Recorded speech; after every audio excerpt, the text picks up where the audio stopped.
Hello. So this is gonna be a story about one man who became known as the nightmare for the British, the Boers, and the Swazis.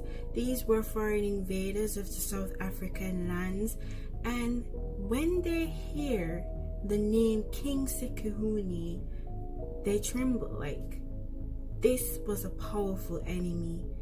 Yes, the story is going to be about him. And if you want to know why he gained this title as the nightmare, why he became such a fearful king by so many other powerful countries, tune in. I promise you, this story is going to be really educational, and it's going to be new, as it was new for me. So Sekhukhune became the leader of the Maratha people, also known as the Pedi people. These people originated from Bakatala, which is of the Western Transvaal. So he wasn't really an legitimate ruler. It was his brother, Mampuru.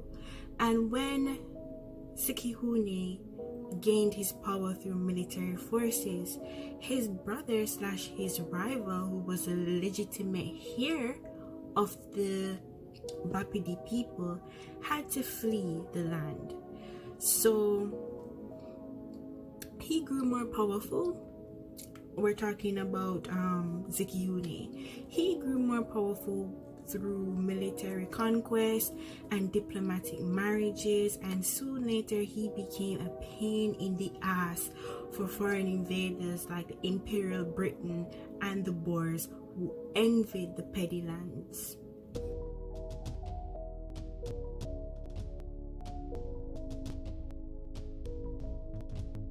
So Sekhukhune planned to defend his kingdom from colonists.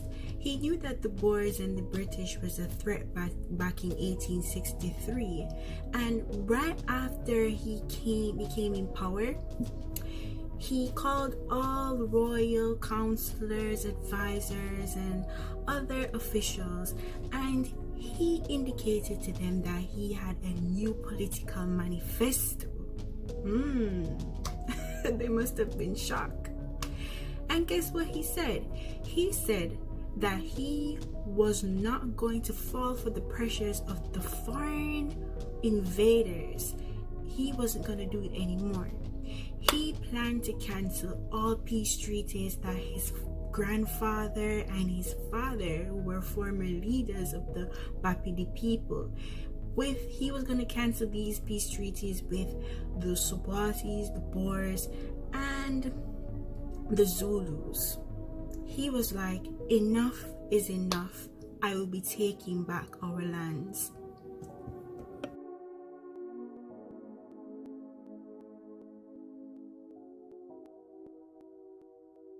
So in the previous stories that we have spoken about, one advantage that the British or the colonists always had against the oppressed is that they had guns.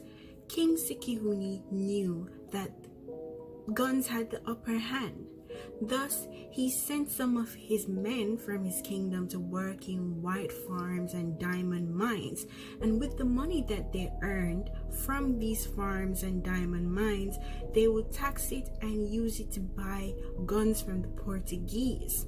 The other workers, other boys, they personally used their money to buy guns as well, and gun runners, and cattle was also bought to increase the wealth of the Pedi people, so they just use their money to buy guns, because they know what guns can do.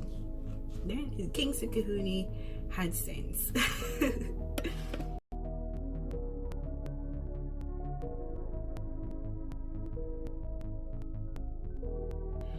So what was the response towards the Pedi people buying guns from Portuguese missionaries, the Boers? what was the response?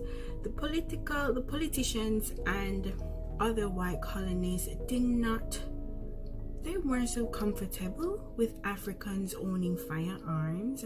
We know why. But the Africans argued and said they had a right to own guns as it was a sign of manhood, right? But why do you think the politicians and white colonists didn't want the Africans to own firearms? We all know why. As I said again, they want the Africans to be defenseless, and they know the advantages of gun when it's wartime, when it comes to invasion and taking over lands. And Sekhukhune knew that as well.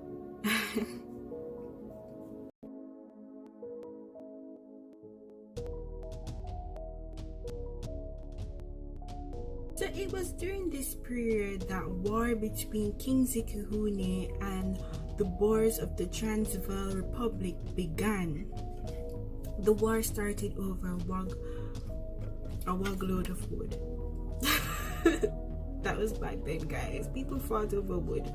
On March 7, 1876, Johanni Dakweni, I think that's how his name is pronounced, the half-brother of King Sekhukhune, seized the wood, arguing that the Boer farmer had taken it from his land. The Pedi people were accused of stealing Boer cattle.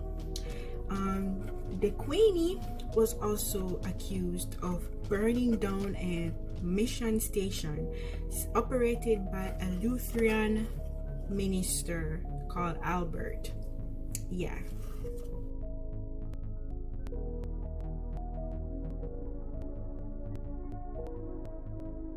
So this is where Sekhukhune became legendary. So after the war broke out between the Bapedi people and the Boers over wood, the President Thomas Burger, despite bringing in superior weapons and a large army ever assembled, the Boers were defeated. They were defeated, and they tried to fight back as hard as they could in subsequent months, but they were still in no match to King Sekhukhune. Being unable to defeat Sekhukhune and his men, in quotation, undermine the authority of the white man in South Africa, close quotation, according to the British, who annexed the Transvaal in 1877 before declaring war against Sekhukhune.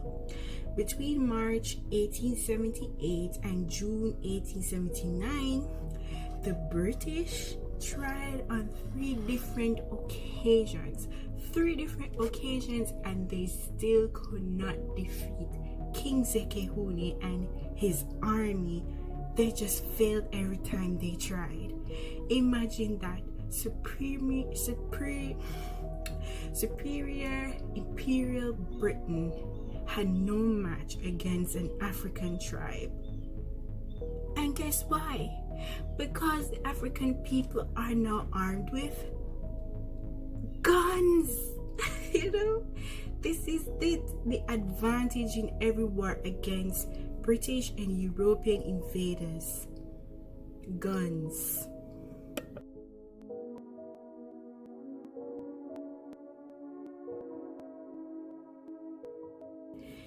So Sekhukhune was a hard opponent for the British, that the British had to put it off and deal with other matters in other countries. They had to put Sekhukhune aside for a while because he was invincible and he was a hard opponent.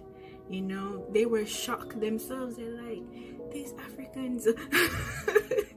So, unfortunately though, on November, King Sekhukhune and his men were defeated by two British regiments under Sir Garnet Wolseley, assisted by 8,000 Swazis. Yes, so about 1,000 Pedi people were killed, including King Sekhukhune, son and heir to the Pedi throne. And also heard that he had other kids that were killed during the war.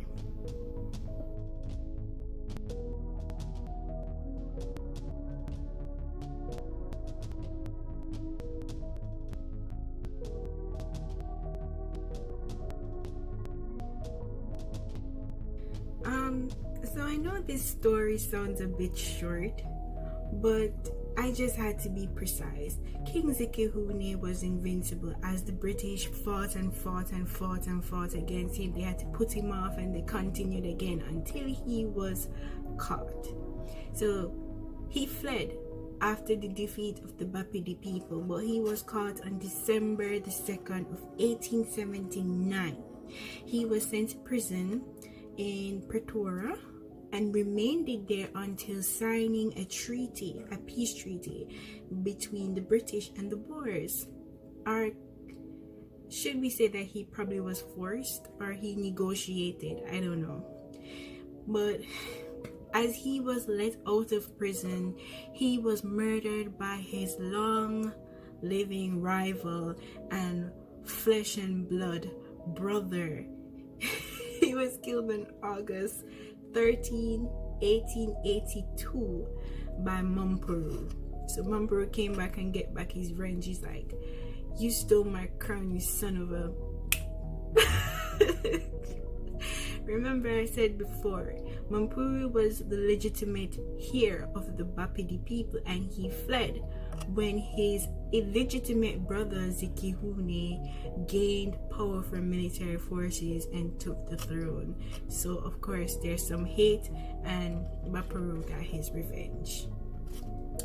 Mumperu, who on the other hand was captured. He was captured by the Boers, tried and murdered and hanged in Betrayal in the 21st of November 1883. So karma's a bitch. Sorry, but he had it coming. So what happened after this great King Sekhukhune was killed by his vicious and revengeful brother Mumperu? So after his death, the Pedi / the Pedi Kingdom was divided into small powerless units conducted by native commissioners. However, the grandson of King Sekhukhune, also known as Sekhukhune II, in an effort to rebuild the Pedi Kingdom, launched an unsuccessful war against the South African Republic. The defeat marked the end of the Pedi resistance against the foreign forces. So King Sekhukhune started that resistance against foreign investors, which made him one of the greatest and unforgettable leaders of South Africa. And his grandson tried, but he failed, and that was the end of it.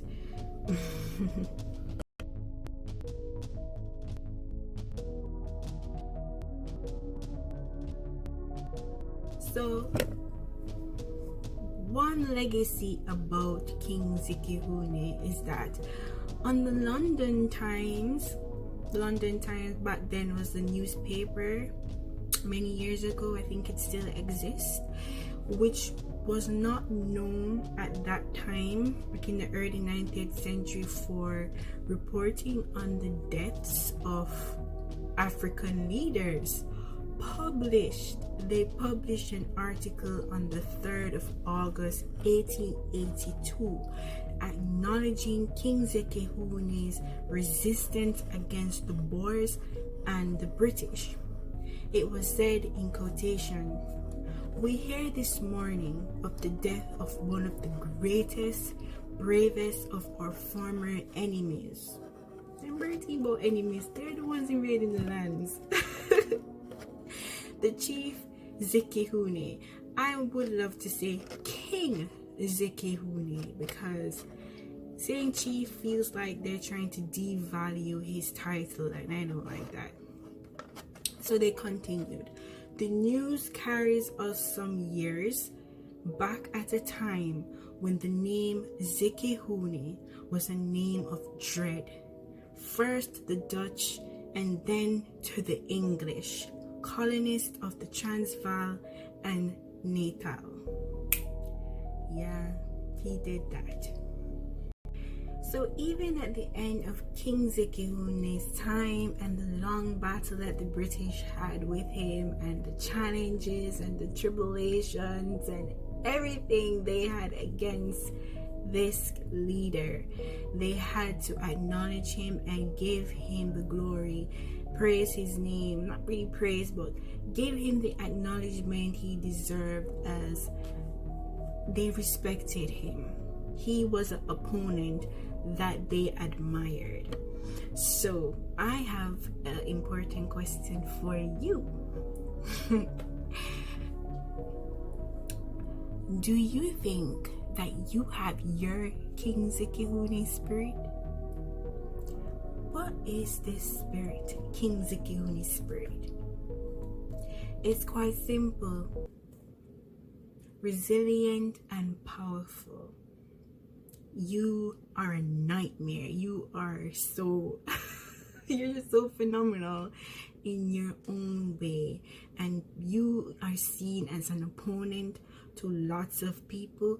But even though you're envied, even though you're hated, you're still loved at the same time and admired, and there are people who would like to be like you. So basically, you're a leader. King Sekhukhune was a leader that fought for the British. He stood out among African leaders that they knew, I guess, during that time period, because he was really a big challenge for them, that the war just kept going on. There's other wars that were quite bloody and difficult for the British, but King Sekhukhune was one man, one king that they were like, damn, why can't you just be like your father and grandfather? So King Sekhukhune said, I am my own man, I am my own leader, and I want you out. And they're like, okay, this guy is this guy got he got something in him, So yeah, I hope you enjoy the story of King Sekhukhune, and hope you come back again for more stories. Until then, take care. Bye-bye. Bye-bye.